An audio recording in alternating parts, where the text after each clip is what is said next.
Hey everyone, I'm Paul Laney, the Vice President of National Sales for Turnkey Corrections and the retired sheriff from Cass County, North Dakota. And I'm Lauren Matthews, and I'm a social media manager for Turnkey. And you are listening to JailTalk. I think you're kind of excited about our guest today. I am very excited. This is an exciting day for a lot of people looking at this lovely lady sitting between us. She's probably a face that you recognize. This is Janel Lamb, the wife of Sheriff Mark Lamb from Pinal County, Arizona. Mark has been a very high-profile sheriff in the country. I mean, let's face it, most people know who he is. He's been a voice for the sheriffs. And we're really excited to have you here today. Thank you so much. I'm excited to be here. Well, Janelle, why don't you share with our listeners just a little bit about yourself? All right. I've been married to Sheriff Lamb for going on 28 years now. We have 5 kids, so I'm a mom. We have 2 grandbabies, so I am now a grandma, which I absolutely love. I'm a retired hairstylist of about 26 years. Did that at home. That's kind of how I contributed to the household as the kids were growing up all those years. And then I'm a retired flight attendant as well. So I retired from that last year and decided to change paths a little bit and follow Sheriff Lamb around the country and get our message out. And you don't seem very retired, Janelle. Yeah, no, I'm definitely more busy now that I'm retired. So, well, the reason we have Janelle here is as we kind of sat down to strategize, each month what we're going to do for Jail Talk. And one of the promises that we've always made is that we want to bring relevant information out to our listeners. We have, our listening audience is mostly sheriff's office, jail employees, and everything tied to the sheriff's office. And Mark, being such a high-profile sheriff, somebody that across this nation, he's become the voice for sheriffs. He's become a voice for taking a stand on things he strongly disagrees with, and you pretty much know where the man stands on that. And we also know that as sheriffs and as those in the law enforcement communities, our families are our backbone. If we don't have that support at home, if we don't have that strength at home, we can't go out and do what we do every single day. And so as we were talking, and especially you and Katie and I were talking, we're like, let's get the perspective of a family member and what it's like to, one, be a law enforcement family, just cut and dry as it is, but then for somebody who's so high profile like Mark is, and what your life's been like. And as we said, you haven't exactly, when you say the word retired, I kind of chuckle. I'm like, yeah, right. I chuckle too. So what is it like being married to a high profile sheriff? I mean, I know what I was like in my family and for me and where I was at and the things that I had happened that put me out front. And I know it was never the same for my family. You guys have taken it to a whole other level with exposure. What's it like to be married to a high profile sheriff like Mark? I mean, to be honest, we have a lot of fun. We get opportunities to go places and do things that we would never be able to do otherwise. We've been to the Christmas party at the White House a couple of years. We've been to Mar-a-Lago. We've been, and all over the country getting to speak to, amazing people, like-minded folks, conservative people, law enforcement families, all sorts of things. And so I think the best part has been able to really live our dream of being able to travel and to spread a positive message around the United States. That's the best part. The hard part is that when you put yourself out there, like we say, new levels bring on new devils. And so the challenges get harder, but the rewards are greater. So it's a trade-off, and we're willing to make it at this point. So. Well, like you said, obviously there's a lot of great parts, but there are a lot of hard parts to being a wife and a family of someone in law enforcement or in the sheriff's world. So what would you say is the hardest part of living in that whole world? I would think that the scrutiny that our kids are under, they can't, they get hammered if they do anything off the, straight and narrow, or just having to always be on when you're out and about. You can't just have an off day, and sometimes someone's walking too slow in front of you at Walmart and you just kind of want to say something. You know what I mean? Your natural reaction is to say something or react or maybe have a grumpy look on your face or something. You really can't do that when you're in your own community, especially, and people are watching how you act on a daily basis. So really, you're under a lot of scrutiny. You're really not able to be, in a sense. I think when you said off, that kind of resonates with me. Mm-hmm. When I would always talk with my wife and my daughters in my time as sheriff, I would tell them, the second I walk out the front door, I'm no longer just your husband and your daddy. I am the sheriff of Cass County, North Dakota, and I belong to these people. And if I am stopped in the supermarket while we're there for 3 minutes to get some cheese and some butter, guess what? I am going to stand and talk to that person for however long it takes. Because I always had that philosophy that if they're taking the time out of their day to talk to me, who am I to say I'm too busy? I work for them. And so I would always give them that time. And, I would tell my girls, we'd be like getting ready to go somewhere. Hey, we just need to stop by the grocery store for 5 minutes and grab something. They'd look at each other for 5 minutes. Yeah, exactly. They do that. Yeah. And that's what you have to live Yeah, every day. we do. I tend not to take him with me to the store. I'm like, hey, could you wait in the car, please? I just got to do this real quick. But we are so blessed that our community is so supportive of everything we do. And we just get nothing but positive, which is great. I mean, like I always say, it could be much worse. I mean, being stopped by people saying, hey, thank you for what you do. Thank you for your service. I'll take that all day long over the alternative. So we are so blessed that our town, our community, and everywhere we go, we do get very positive interactions with them. Have you had that situation where you get stopped in the dairy section and they don't like something that's happened? Or they want to give you an earful about what they think about something politically or that, or for the most part? Yes, definitely. So it's a skill that I've had to learn how to, I call it direct traffic. You just have to, hey, they're ready for us, or you know what I mean? Yeah. There's ways to kind of steer the conversation and just be like, hey, thanks for stopping. We need to get going, kind of a thing. And so, but like you said, these are the people that vote. These are the people that we care about. These are the people we're serving. And you do find love for those people.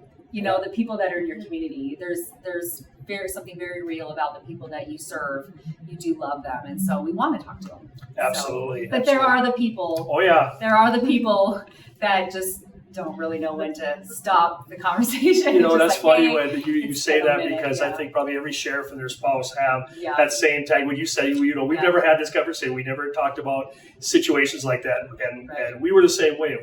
My wife would have that. She knew where that line was, where it was kind of, okay, they're not going to let me know. This is rehashing. And she'd come up and said, I know you'll stand here and talk all day but we're going to be late if you keep standing here. It just gave me the hour to be You do. You've got to be the club bouncer. Yeah. And there is definitely tactful ways to just hey, break it up. And I mean, I have to say, like this morning, for instance, just this morning, I was at our 7-Eleven, our convenience store, and there was a deputy in there getting a drink. And the guy behind me in line thanked him for his service. So we have a very, very supportive community for our law enforcement, and that's on purpose. Like we have specifically cultivated that. Well, I think that's something especially being the wife of a sheriff. You're a team when you go out there, and when you say cultivate that relationship, because that's the image that's portrayed to the community. And when they see a strong family, they see a strong team. I think it gives them a lot more faith that their sheriff too is on solid ground and is going to do the thing. So it's amazing. So much that we do resonates out there. Things you wouldn't think about, just sitting at dinner having food. I mean, you can't be funny and have a food fight, or something like that. I mean, I'm not going to a restaurant and a food fight, but you know what I mean, where you're always on. You are always being under the watched. microscope. You're always being watched. Yeah. Which and that's fine, because lucky for us, we just who we are. We're just who we are. So it's not like we have to say, okay, guys, we're going to a restaurant, be on your best behavior. We just act how we act all the time. Yeah. And it's like, take it or leave it. I think people appreciate, even if they weren't to like something, which I don't know what that would be, but say they just weren't to like something we did. At least we can say that we were ourselves and we were authentic. Take it or leave it. If you don't like it, I'm sorry. Sorry, not sorry. I don't know. I don't know Sorry, what to tell not you. sorry. Yeah. Let's work that out for yourself. I think at the end of the day, if you look in the mirror and just say, hey, whatever happened today, I was true to myself and I was true to what I stand for. And that's the only way you can get through this job. That's Absolutely. The only way you can get through being in the public eye, is just to be totally authentic, and people will, at least at the end of the day, will respect you for being who you say you are. Well, let's talk about that, because we've summed up. We talked about going to the grocery store. We talk about going out, into the community in Pinal County and where you guys are from. That Florence area, I think in the Santan Valley area, all that. Yep. So that's that. But you two decided to go on a rocket and take it to another level. So being that high profile that you are, Mark has become the voice for a lot of frustration in America and for a lot of things that a lot of people don't agree with. And when you are now attached to that, that also comes down on top of you, and that has to have had a huge impact on you. How do you deal now with that national attention that you get now? Well, he takes the brunt of that, thank goodness. So what my role has kind of shifted into with as far as like the national level and stuff, which by the way, we really didn't set out to do anything like that, but we are faith-based people, and we just felt like we take opportunities, we say yes to things, and so far it has served us really well. And so we are going to basically go wherever God has a plan for us to be. And as long as we stay in that mindset, we're going to be in the right place. And even when things get hard, that actually helps when things get hard, knowing, hey, this is actually where we're supposed to be because this is where we were led to be. There's a lot of comfort in that. There's a lot of peace in that. My role has just taken on a little bit different, where I'm more of a scheduler, support person, make sure we have the shirts done from the dry cleaners, because it sounds petty, and I say this all the time, it sounds petty to say, well, I pick up the dry cleaning.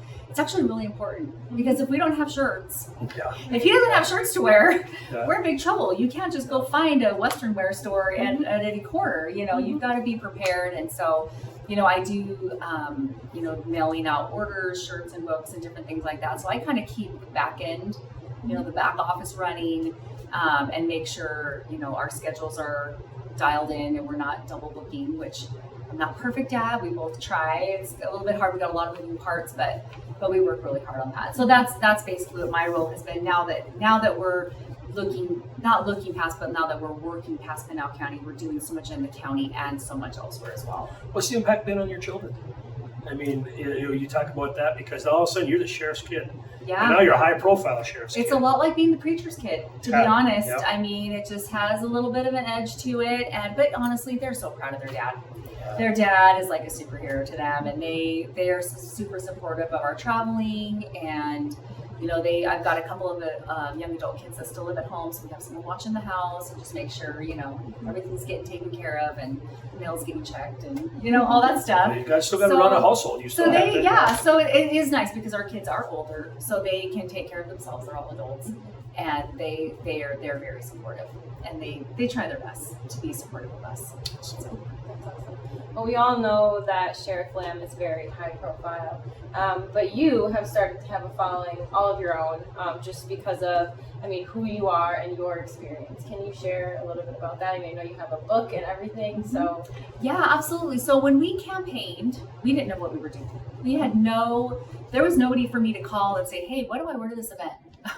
Or what does this entail? Or, anything, nothing, no advice whatsoever, because I didn't know anybody who had ever done it. And when he was writing his book and I was helping, and he suggested, he goes, well, why don't you write a book? No one really ever hears from your perspective. And after I thought about it, I thought, that is actually a pretty good idea. I could write the book that I wish had been written for me. Mm-hmm. Right. And so, because, we have the law enforcement family side of it, and then we have the political side of it with the campaigning and running for office side. And so I just kind of put my thoughts together. What would I have wanted to hear? What would I have wanted to know if it were me? And so as that happened, I think people started to realize, like, hey, she's been there. And then I love being able to share my experience, and maybe if it just helps somebody else, even just take heart or just feel like not alone, because that is a lot of it. It's just a lot of loneliness. It's a lot of isolation. You feel like nobody else is doing what you're doing. You're the only one with, a bunch of little kids, and it's not like, law enforcement spouses know, like, you can't just say, hey, could you come home early from the office today?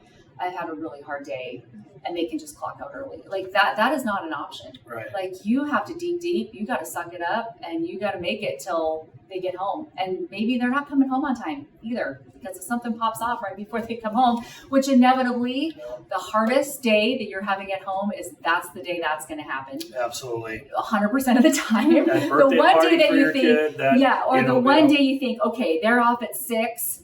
I am counting down the minutes to 6.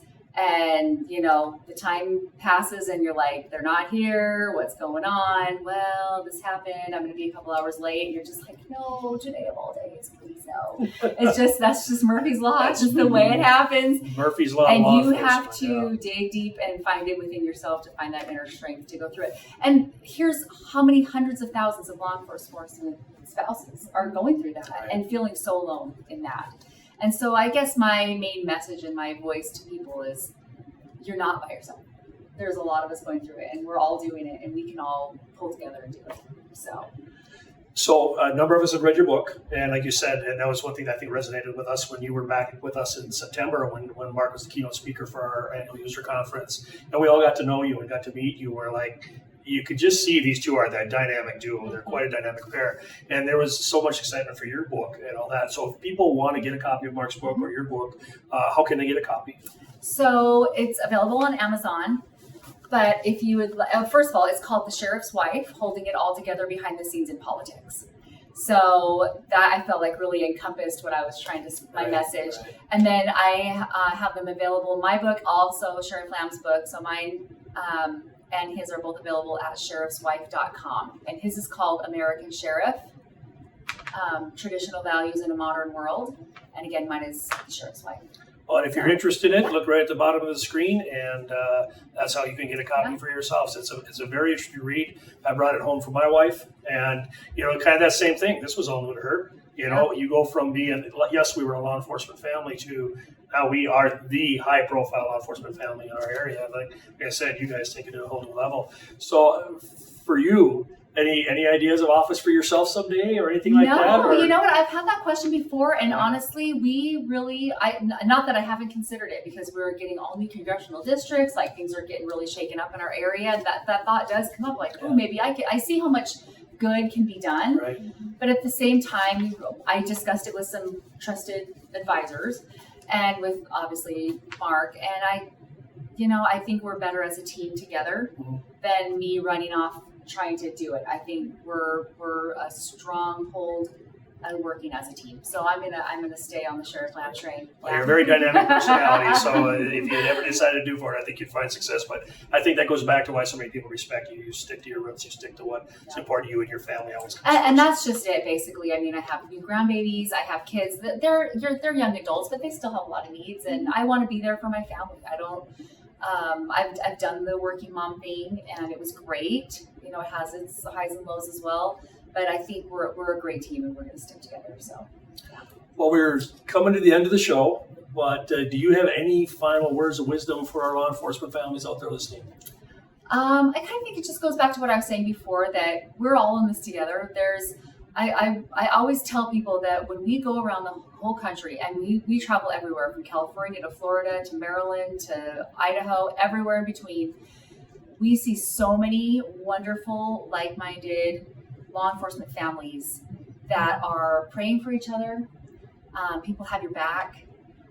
We have each other's back. I'm here. And hopefully my message reaches the people that really need to hear it, because I think that's a lot of it. It's just feeling that loneliness and feeling like I can't do this. We can do it.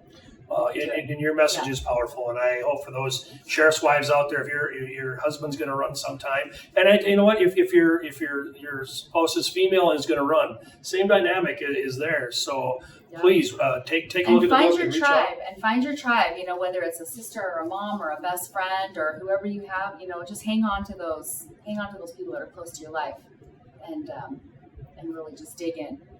Absolutely. Well, we can't thank you enough. We were so excited when you said you had the time and could come hang out with us. This was super fun. Thanks for having me. We loved having you, and love to have you back again sometime. Anytime. And you guys just keep doing what you're doing, because Thank you're you. doing it right. You're making your mark, and there's a lot of us out here behind you. So thank you so much. so much for coming on. Thank you.